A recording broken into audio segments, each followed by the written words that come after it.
Good morning, everyone. Welcome to Rescue Your Brand. We are super excited to be with you this morning, and we have lots to talk about. But let's introduce ourselves first. So, Jen.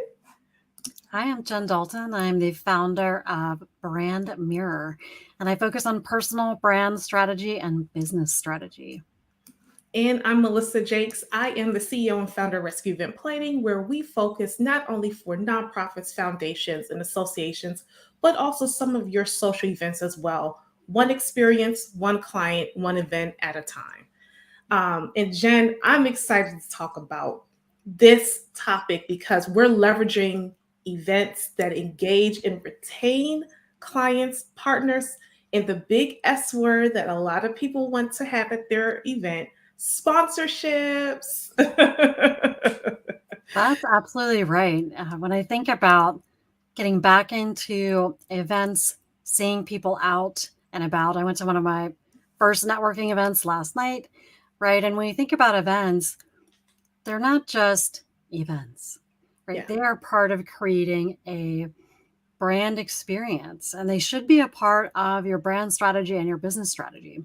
When I think about your brand, it's all about increasing awareness about your organization and your mission, increasing likability. So we want people to have a great experience. We want them to feel great. And it's also about increasing your business. I think a lot of times when people think about branding, they immediately think of social media, PR, things like that. But events are extremely important, and they can be a very important part of an intentional brand strategy. Absolutely. You guys, when you think about as you're boarding an airplane and your stewardess goes through and they give you all of the rescue areas, right? You need events as like oxygen for your business because events and brand go together. They get you seen, noticed, and heard. You can use them as PR tools, but it's also other ways to get partnerships, stakeholders involved, potential clients, and of course sponsorships as well. Um, and I think that's a great segue of um, I would call Hollywood had a big event this Sunday that is still on the radar and on the news circuits for a lot of folks. And of course, if you guys don't know what we're talking about, you were living under a rock. There was an incident at the Oscars where Will Smith went up and smacked Chris Rock on live national TV and then had some explicits to say. And so we're bringing that up because the Oscars is an event, right? For you guys, you enjoyed at home, but for people in person, we can also consider it as a virtual event. So we've been doing virtual for a while, but it's an event that everyone attended, whether you're in person or not. And there's some things that could have probably happened to prevent further stuff, but we want to talk about some to dos that you should have for your speakers when you have speaking events. So, you hopefully you don't have someone going up to the stage and smacking another speaker, but you might have incidents with other attendees and speakers that could happen, right? So how do you make sure you don't have that slap across the world moment? Or people are calling it the you've got Will Smith or Chris Rock isms. So Jen, what do you feel that should have happened on a brand perspective for the Oscars? So I think that we have to remember events convey the promise of a brand. And for organizations putting on events, communicating the brand of that event and expectations is really important.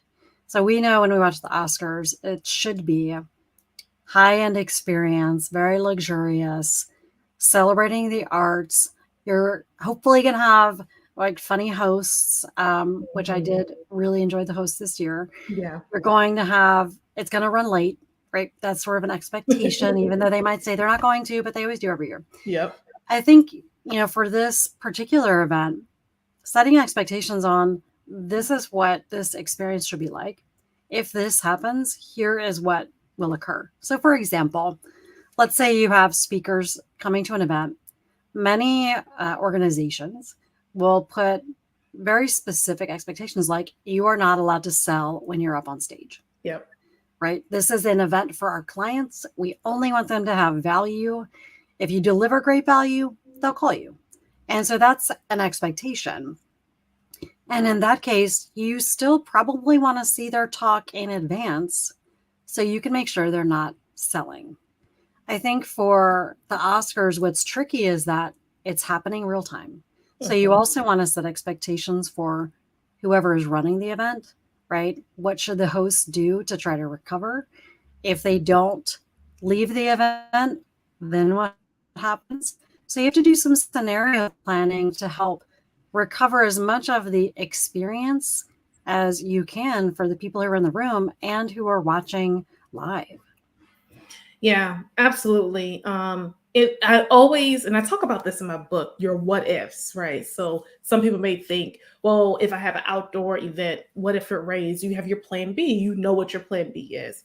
You have to have that plan B, what if plan. What if someone does get up and smack someone on national live TV? What do we do, right?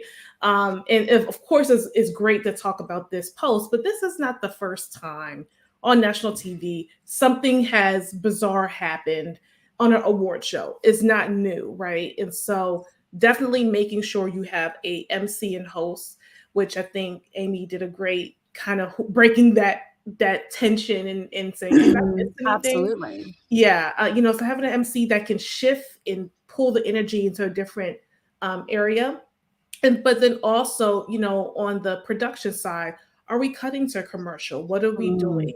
How mhm. do you have your Olivia Popers out there to make sure that the brand is still protected, your sponsors, people paid money to be nominated, to get their movie nominated for an Oscar. That's a whole campaign thing that goes behind the scenes that people don't know about.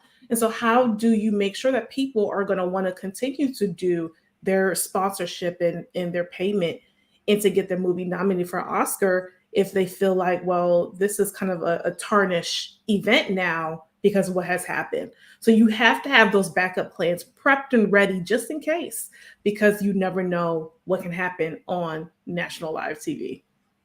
Well, I think that includes too, what's the messaging? How are you following up Yeah. and communicating what happened? We keep hearing new information all week and it changes perspectives and perception. Chris Rock said he's still processing what happened. And I sort of agree. I'm still processing. So I think if we go back and look at an event or an experience, Mm-hmm. and you look at the award winner that came up on stage after Will Smith, how does the Academy make that experience whole? Because everyone was a bit distracted Yeah. from the amazing speech. Yeah. The same thing is true for an event that you might host. If something goes wrong, how do you recover? Right? Yeah. A lot of the brand experiences, we know there are going to be mistakes. Last week I was in a call and a person's power went out. Well, who's your backup to run the event if they're the person running it, Yeah. and making sure they know what's happening and who can step in? So I think that just goes back to really thinking through, to your point, the what ifs. I Yeah. think as I think about clients, partners, and sponsors, one thing I also believe people forget is we want to create an experience at an event. We don't want to just say, oh, let's do a webinar and then that's it. We really Mhm. want to think about who is coming and why. What does success look like? So if you're a cybersecurity firm and you don't want to post that you have an event that's open and get it out there, right? You're Mhm. secret and private, Yeah. rightly so. So you may decide to throw an event that is invitation only to your clients and industry prospects. And it could be more of an innovation roundtable. It could Mhm. be more of a, here are the trends we're seeing in cyber. But it's a very specific invite list. It's a private event. Nobody needs to know about it other than the people attending. And that can still reinforce your brand in the cyberspace as an expert, and still allow you to use events, but do it Mhm. in a very thoughtful way. So I would encourage people, as you're thinking about how do you engage your clients, how do you engage prospects, think about what's the outcome you really want and what's a creative, new, different way where you can provide value and then build that event. I don't want people just to default and assume, oh, we've only ever done, a quarterly meeting or an annual thing or a Right. webinar. Really, now is the time to think differently. I'd love to get your thoughts on this because last night when I was at a networking event, as I said, it's probably the first one I've been to in a while. People were hungry to participate, not attend, right? They wanted to engage with each other, have conversation, be involved, and experience an event, not just show up and have people talk Yeah. to them. So are you Yeah. seeing the same thing for Yeah. organizations who are creating events? What does that look like? Absolutely. And the thumb of rule was that your attendance list, let's say it was 100 people, that you're probably going to get 30% to show. I can tell you guys this. Do not follow that rule anymore. Everyone wants to get out. And so you might probably get between 50 and 60% show. If not, some people have gotten close to 100% show rate, which means people are wanting to not only just be out and around people, but they want to connect and grow. And so you want to make sure you're not having people being just talked to. Again, like Jen said, I'm all about the experience because I don't like cookie cutter events. I like to make sure events are to the brand and to the client and what speaks to their personality. An event is the personality. If you're someone, Mm, I love my brand colors, my black, white stripes, and a pop of pink, then you're gonna see that and you're gonna feel it. And maybe when you come in, you're greeted with a specialty drink, mm, or you're greeted with something, icebreaker game that you're gonna be playing, right? So you want to have an experience, but don't stop at that one event.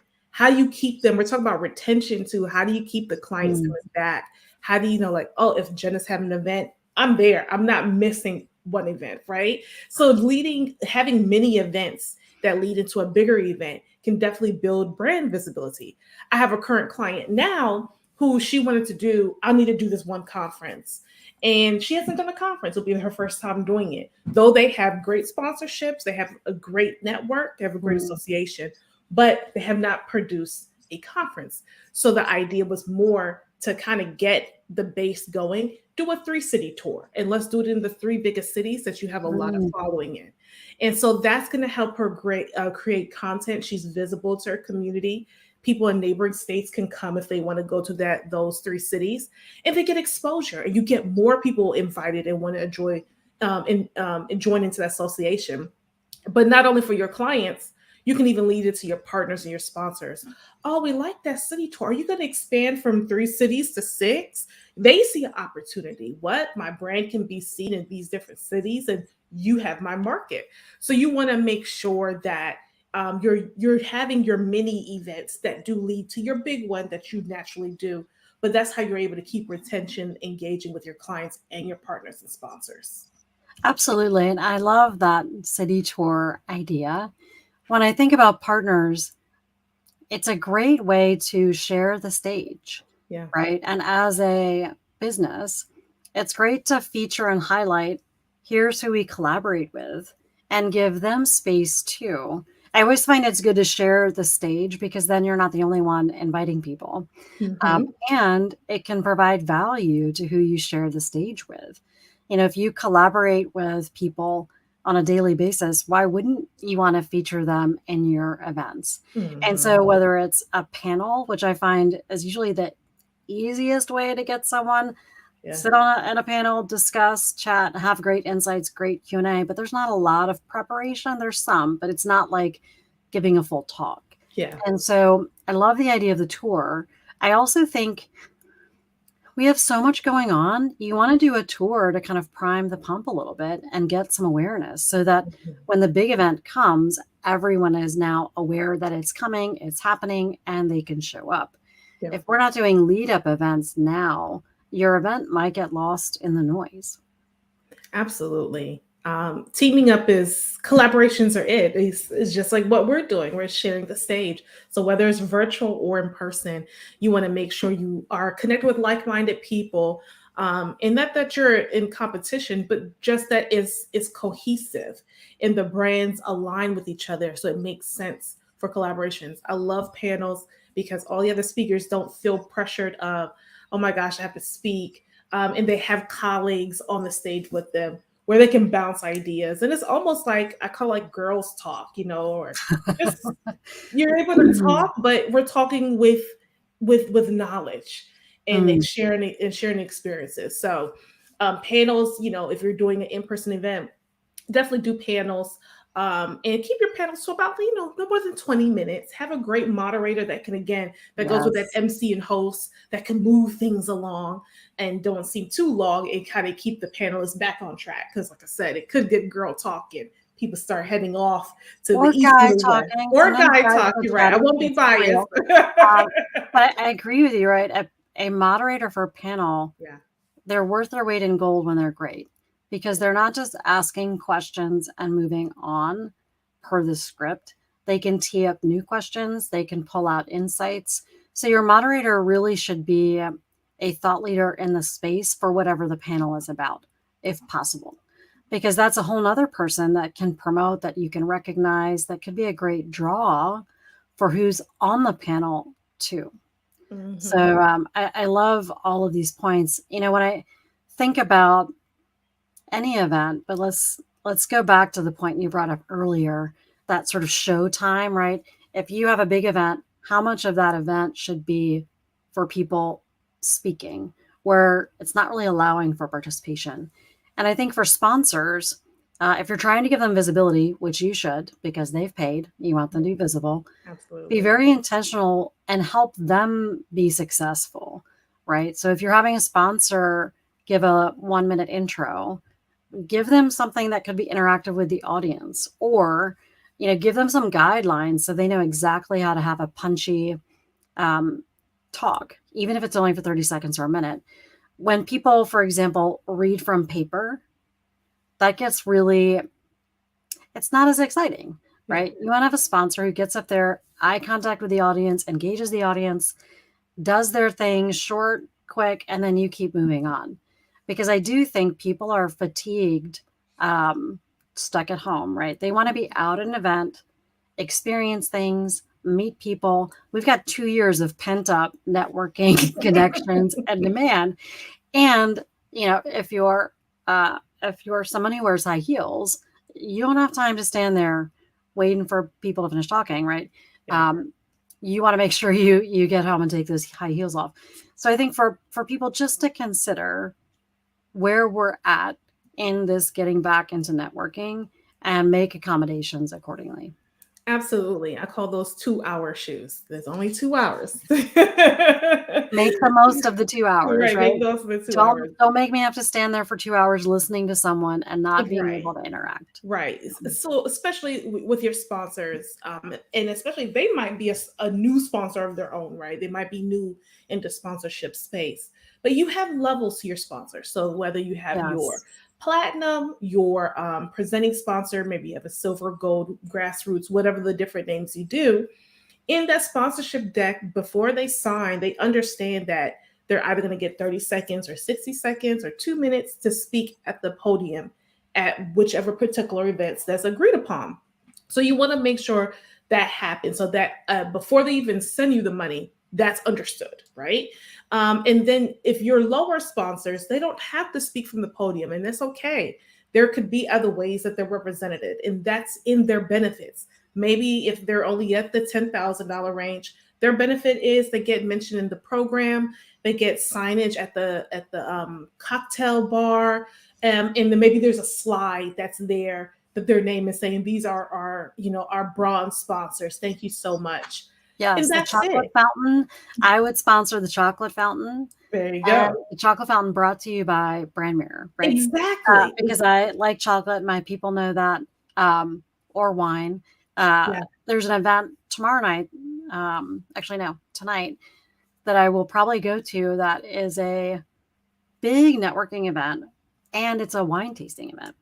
And one of the things they do is they have a passport where you go around to each wine station and you get your passport stamped and you learn about the wine, you do a tasting, and then they have drawings for stuff. But it's the right balance of Yeah. engagement, experience, and also learning new things and meeting people. So it kind of stimulates all of the senses, and then they give out some recognition and awards too. Mhm. So you want to think about having a multifaceted event that works for introverts, ambiverts, extroverts, people who know each other, people who don't. Um, I think that's something that also people might forget, right? You're doing the event for your audience, not Not for for yourself. yourself. Yes, not for yourself. Yes. And then secondly is your sponsors. So, and your sponsors will thank you. I've seen it. I've seen it work where sponsors, they did their 2 minutes from the stage. They're able to network and smooch, and they're emailing the client. I had such an amazing time last night. Oh my gosh, we need to talk about a 3 to 5 year deal. How can we Mm, do this? Because they were able to network and be seen as one of the sponsors with other people. They want to network too. Sponsors want to network with yeah, other people. absolutely. They want to know who's in the room. And so it's not uncommon for a sponsor to say, who's registered? Can I know who's in the room? Because they need Mhm. to prep to talk to that person. So you want to make sure, not only for your guests, but for your sponsors, that they have time to smooch and network with other people. So let me ask you a question then as we go back in person, Mhm. because I've seen virtually, like you can have different backdrops for speakers or for sponsors so that Yeah. visually it's easy to see on Zoom or whatever channel you're on, Yeah. whatever platform you're on. At an event, what are some best practices for make it easy to find the sponsors? You know, you talked about having them up on stage, maybe having tables or sponsoring different stations, but what are Yeah. some other creative ideas you've seen?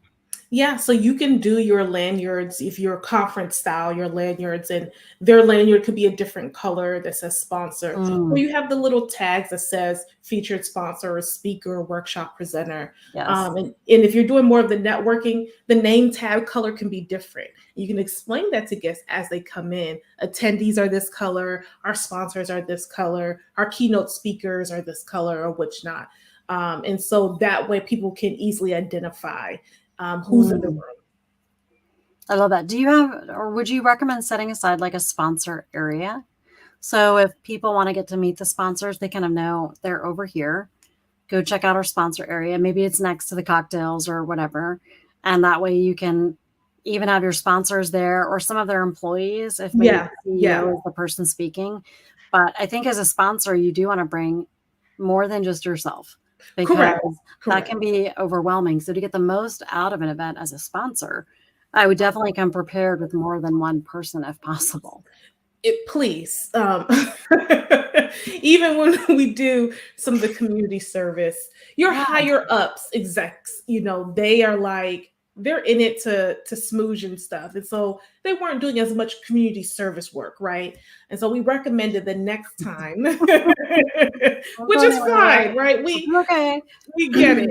But we recommended next time, hey, why don't you bring one of your high producing employees so Yes. that the work of community service was getting done while the execs are going to do what they're going to do, right? Right. So definitely do not come by yourself. If they give you a table space, a cocktail table space, or a 6 foot table space, definitely do that. Do not miss that opportunity because Mm. you might be, especially if you're the person who is one of the decision makers and people are really trying to get to you, you're going to be moving around. You're not going to have time to be at that table, but you can have some of the employees be at the table to represent the organization. Absolutely. I think that's such a good idea. Um, when I think about, events for this year, I really would love for people to think about what's their brand, what are they trying to convey, and how do they want that experience to be for their audience? And their audience is clients, partners, and sponsors. Yes. Yes, it is. I want people to make sure they leverage event strategically, not only for your audience but for your stakeholders.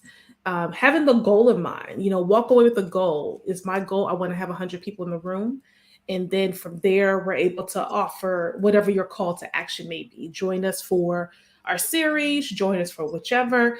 But make sure you are setting goals. It's not to just have an event to have an event. You need your goals, whether it's a financial goal or audience goal, to be in there. And think of the whole picture in mind. So think of the Mhm. person who hasn't put on heels for 2 years.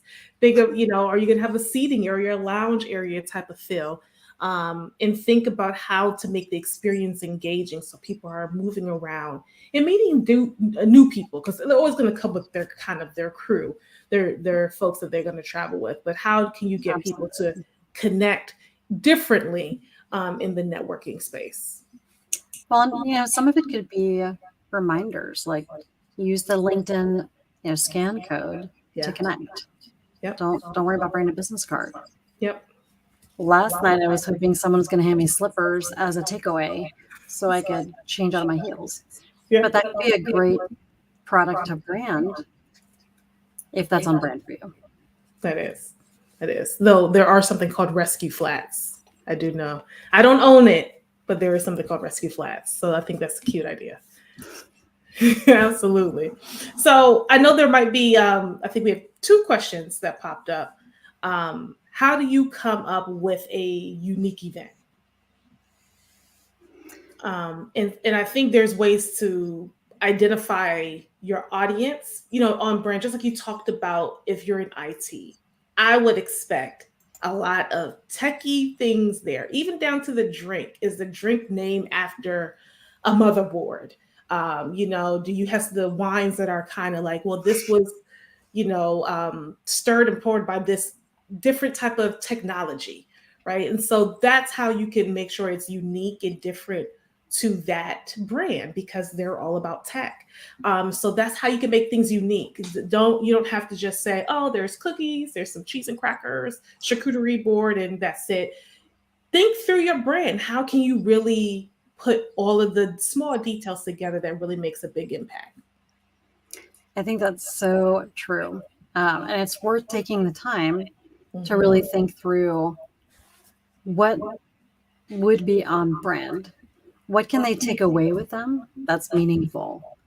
So if you're a sponsor of a wine event, then put your name on a logo. If it's an outdoor event, put your logo on a blanket or on a picnic basket, like a backpack picnic basket. Yeah. But something that's useful, or a lanyard that holds a wine glass, Yes, those are right? things. All of these things that need to have context with what are people wanting to experience. Absolutely. Absolutely. And Jen, how can people perceive events to not make it salesy? Because there's always a call to action at the end. But how can people not make it too salesy, but still come up with the experience that people are walking away with, that I like to call it coin in the bag? I do think you can do things like if you have a booth or a table and you're doing giveaways or raffles or whatever, then you're collecting names for a list you can follow up. Um, if you're speaking, I always do a complimentary session. So I have people put their names in a hat. Now I have a list, and I'm also giving value. But I think that the more value you give, and then have a very clear call to action for what people can do next, then you'll be great. But make it easy for people to connect with you. QR codes are coming back in a big way, Yes. and one of the QR codes that I use has multiple links, Hmm. so people can follow me on social very easily. Or if it's for a specific event, here's the link to the video summary. Here's a link to the worksheet. Here's a link to schedule a call with me, right? And so you can create these digital follow ups that are very easy for people to take advantage of. If I it's love at like the event I was at last night, it could be, hey, here's a link to the people who came, reach out and connect. If it's, here's our next event, go ahead and register.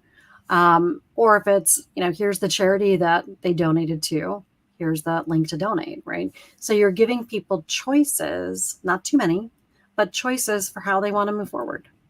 Yeah, I love that. I love that.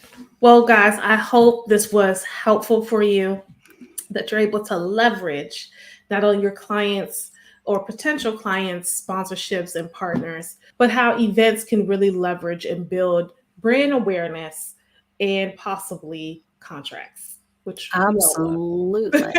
You want your events to break through the noise, not just Yes, make more noise. yes, Absolutely. Well, I hope you guys have a great day, the last day of March. So we'll see you guys next month. Bye. Bye.